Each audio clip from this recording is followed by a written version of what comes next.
Hello po, Ear Sign, Aquarius, Gemini, Libra. Kumusta po kayong lahat? Okay, so Ear Sign, maraming salamat po sa walang sawang pagsubaybay sa ating pong mga reading. And kung ikaw ay bago pa lang sa ating channel, mag-subscribe na po kayo. And i-click mo na rin yung ating notification bell para lagi kang updated sa ating mga bagong upload, okay?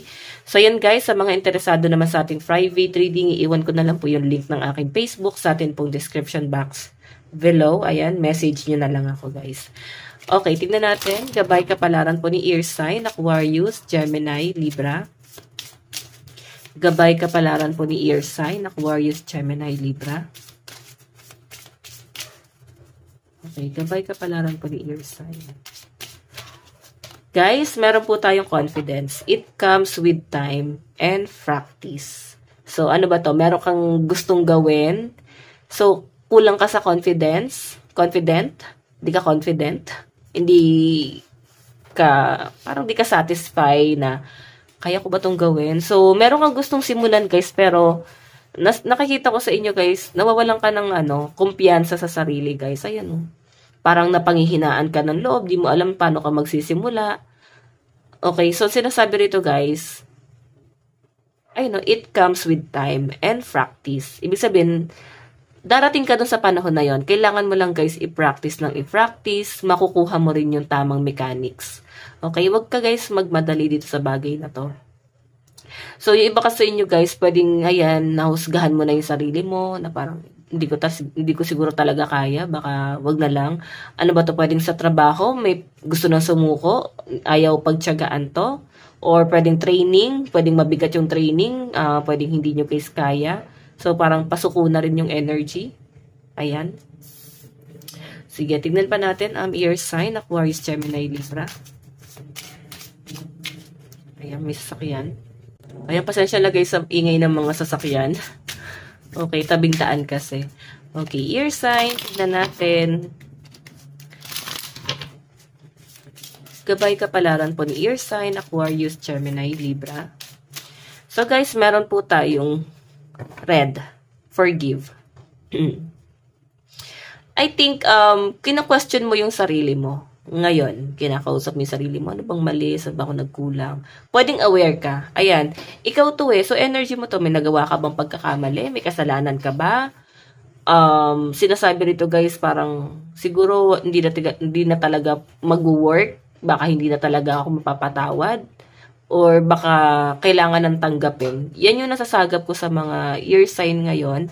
Pwedeng ikaw to o yung person na kadil mo. Pero since reading mo to, I think ikaw to, may nagawa kang kasalanan na parang, alam mo yon hanggang ngayon is iniisip mo na hindi ka na talaga nila mapapatawad. Talagang komplikado na lahat ng sitwasyon. Or komplikado na lahat sa inyo.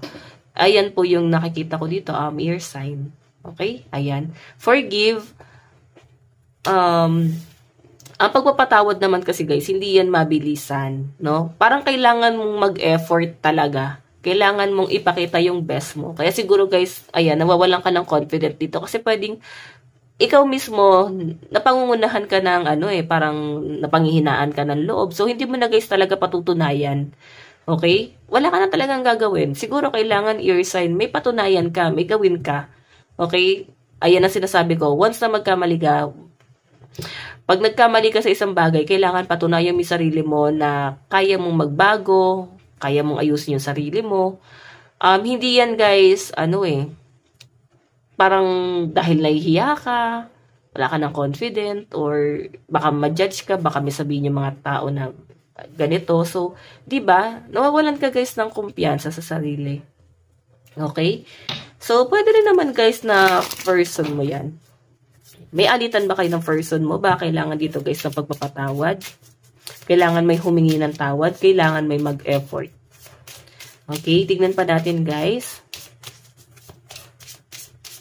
Meron po tayong stars. You can manifest you everything. Okay, you can manifest your every wish. Ear Sign, ang sinasabi dito, ang lakas ng manifestation sa part mo. Ibig sabihin, mataas ang chance na lahat ng ima-manifest mo, lahat ng wini-wish mo, is makuha mo. Okay, ayan So, yung iba sa inyo, pwedeng white witch. Diba? May ibang katangian ka na talagang healer. Baka may lahi kayo guys, healer. Ayan. So, eto guys, i-manifest mo itong mga negativity na to na ilayo na sa inyo. Tanggalin na sa inyo. Okay? Tignan pa natin guys.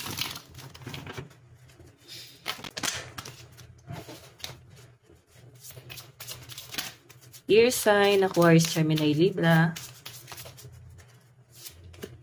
Meron tayong princess. You can be your own knight. Ibig sabihin lang yan, guys.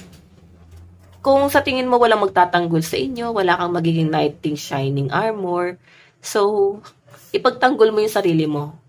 Okay, walang tutulong sa inyo eh. Walang mag-aangat sa'yo, kundi ikaw. Lagi mong tatatak sa sarili mo na lahat ng tao sa mundo, pwede ka nilang i-guide, pwede ka nila guys tulungan, pero hindi pang habang buhay yun guys. Kasi lahat ng tao guys, may kanya-kanyang battle. Lahat ng tao sa mundo guys, magsusurvive. So ikaw, paano ka magsusurvive? Okay? Paano mo tutulungan yung sarili mo, ear sign, na makalis sa sitwasyon mo na to? Diba? Wala kang choice, kundi gumalaw. Kundi may gawin ka para sa sarili mo. Para sa sarili mo. I-improve mo yung sarili mo, ear sign. Lucky number mo is 23, 10, 5, and 1. Tignan pa natin, guys. Kuha tayo, guys, ng dalawang card.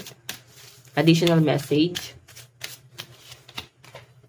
Queen of Swords. So, pagganahin nyo, guys, yung isip nyo. Okay? Maging practical ka and logical. Okay? So, yun lang naman, ear sign. I think masyado ka na pangungunahan ng emosyon, takot. Ayan yung iba sa inyo. Ano ba to? Kino-course siguro kayo. And i-manifest mo.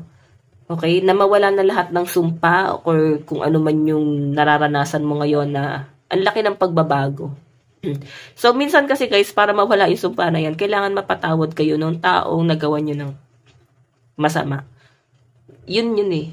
Tapos, mararamdaman nyo unti-unti guys, gumagaan lahat. Okay? Kasi na-release na. Pwedeng ikaw to or ikaw yung dapat magpatawad sa kanila. Pwedeng sila yung nakagawa sa inyo ng masama. Okay? Tingnan natin. Meron tayong 8 of Swords, diba? So, yun lang guys yung chance para mawala tong curse na to. Mga taong nagagalit sa inyo, humingi kayo ng tawad, magkasundo, para tuluyan na guys na mawala, no? Lahat ng mga nangyayaring kamalasan sa buhay. Ayan. Tingnan natin guys, ano bang inyong advice? Advice po ni ear sign, Aquarius, Gemini, Libra. Sabi ko na ba, lucky number mo is 23, 10, 5, 1. Advice, meron tayong meditate and contemplate. Diba? Yung pa rin sinasabi guys, manifesting. And try mo rin guys mag-meditate. Okay, so ear sign, ito lang po ang inyong reading. Bukas po ulit. God bless and love you all. Bye-bye.